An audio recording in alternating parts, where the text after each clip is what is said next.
are enormous. Chris is back with us, but Acho, do you have a problem with Mark Cuban criticizing the play-in tourney right now? I don't, fellas, because anything worthy of criticism is worthy of the criticism regardless of the time. Regardless of the time. I said regardless. Regardless, that's a new word. That's a new word. That's a Texas word, not Columbia. New word. I don't have an issue with it, big dog, because how you going to play 82 games or in a shortened season play 72 games and then still have to go play some more games to decide the best 8 teams in each conference?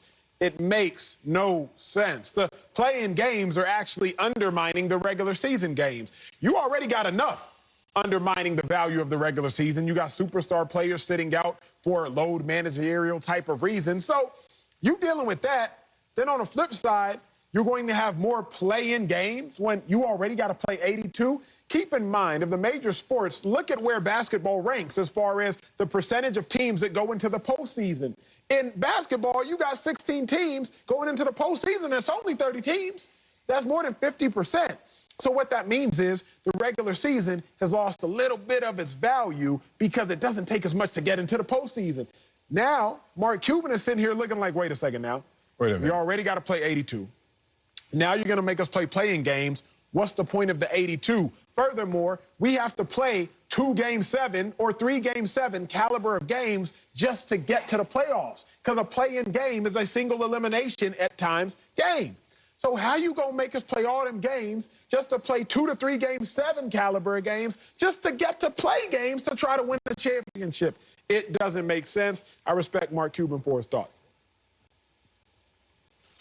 Acho, everything you said made sense, and certainly that's a great point. I like the playing games for the thrill of it, but you're right. I mean, you play 72 or 82 games, that's really enough to determine who the best 8 teams are. So that was fine what you said.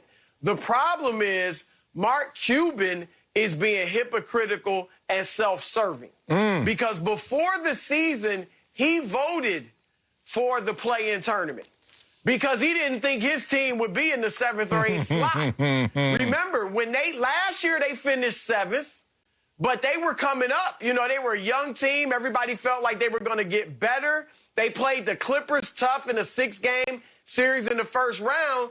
So Cuban, like everybody else, is thinking they're going to be a top 4 or 5 seed, so they don't have to worry about the play-in. So sure, it sounds like a good idea. Make extra money for the league. I'm cool with it. Now that his team is in the 7th slot and looks like they are going to be in the play-in tournament, he's got a problem with it. You know how I know he's being hypocritical?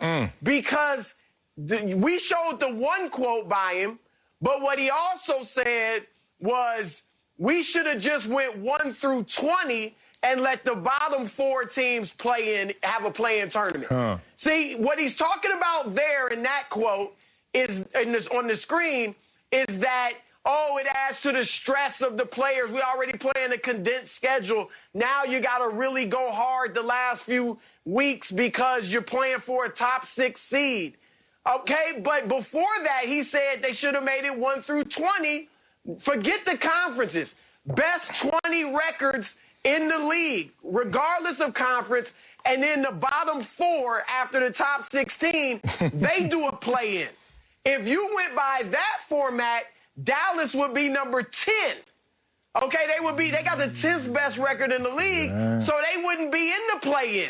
So he don't have a problem with the play-in tournament as long as the Mavericks aren't in it. If they went 1 through 20, Dallas is number 10, we don't have to worry about the play-in, I'm good.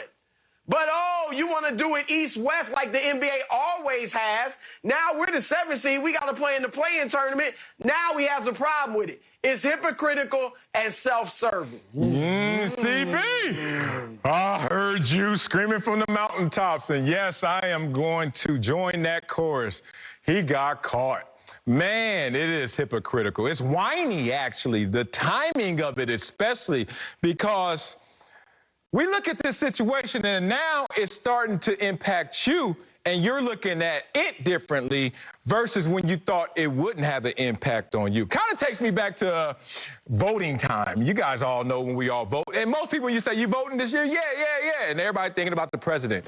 But nobody thinking about the local, the state level. How about all them damn propositions? Proposition 187. You don't even know what the hell it is. You reading it in 5 seconds in the movie. You're like, I don't know. All right, yes, no, whatever. And you vote for something. You're like, this ain't going to hurt me, whatever. And then you look around a couple months later, you're like, wait a minute. What is going on around me? What is going on to me? What is impacting me? And they're like, you remember that vote on Proposition 187? It passed. Whoa, and now you want to change everything up. That's how Mark Cuban sounds right now. It's all good when it's good to you. But when it ain't good to you, you want to switch it up. Mark Cuban, you got caught slipping in this situation. I don't like also that he's prioritizing his view of his schedule based on rest at the end of the season versus work. Like, why would you want to do this? Not only as an owner of a franchise, but a part of the board of governors. You're basically saying, y'all taking away my nap time. Y'all taking away the time we get to rest. And everybody else is like, is that how you prioritize your season, your scheduling? Like, we are already dealing with a load management issue. And then now, because the NBA has put rules in place where you can't load manage, you know what's happening now? I'll tell you, fans, damn it. When we used to play and we didn't want to practice, we used to come up with vague injuries. We used to say hamstrings. Y'all notice how many sore hamstrings this year? A lot of hamstrings on the Brooklyn Nets, right? And then we used to say, my back. Good luck trying to find out where the pain is with my hamstring and my back. That's what's going on right now. So everybody is taking their timeouts in different ways. It's sad to see, even from the top, that they want to take a timeout as well. But fellas, let's be real, because everything you said, CB, was perfectly accurate, dead on sale. Everything you said was accurate and dead on. But this can also be true. Hypocrites can have a point. You feel me? Like, Mark Cuban is, in fact, a hypocrite. I'm not going to deny that, CB. Not denying that at all. I'm listening. But just because you're a hypocrite don't necessarily mean you have a point. What's his you point? can tell somebody not to do something that you do, which makes you a hypocrite. But your advice on not doing whichever you are advising that person not to do could still be very wise. So I'm not going to argue if Cuban's a hypocrite or not, because, CB, you dead on. He is. You laid out all the facts. You read him his rights. Sal, you did the same thing. But I don't think that takes away from the point Mark Cuban has. And the point Mark Cuban has is, why are we playing games at a time when we should be able to ease into the playoffs as opposed to ramp it up? CB, I don't know about your track and field prowess, but this is a track and field show. Damn right. So, Sal, you know this. What do you do right before a big race, a week or two before? You taper. Yeah. You taper before the Olympic Games, or you taper before a championship race, because you know the big event is coming up, so you ease up your training. All tapering is easing up your training. Mark Cuban is saying even the greatest of athletes taper.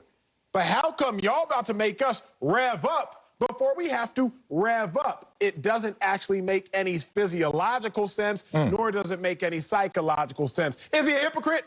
Yes. But can hypocrites have a point? Yeah, they can too. All right. Okay. Good fight. But here's what I like, though, about the play-in. And I'm with you. If they didn't have it, fine. You had 72 games to earn your spot, right? But right now, we're going to get Steph in the playoffs, at least for a couple games, because of the play-in. We might get Zion. We might get Russell Westbrook and Zach LaVine in the East. And it's going to be a sense of urgency, because it's almost like a March Madness. You know, it's a one and done for the lower seed and two and done for the higher seed. So I think it's going to add excitement. I feel you. You made a lot of sense, Acho. But even in baseball, where they play 162, and then they'll have that one-game wild card sometime, that's an exciting game. So I think it's good for the fans. It adds excitement. And yet then I still get my full 7-game series once the real playoffs begin. Yeah, but the playing games average 7% bump in terms of ratings. How about the last regular season game when we saw the Blazers go against the Nets? Most watched final regular season game in 11 years. Like, let's think about it in terms of money as well. It's a pandemic, damn it, and you voted for it, damn it. We all have to adjust, damn it. What's the problem? Like, it's not about his hypocrisy fully. It's also about it's beneficial, and it's just an adjustment. If you don't want it going forward, How about you vote against it next time? Coming up, it's the tale of two quarterbacks in different cities. We'll tell you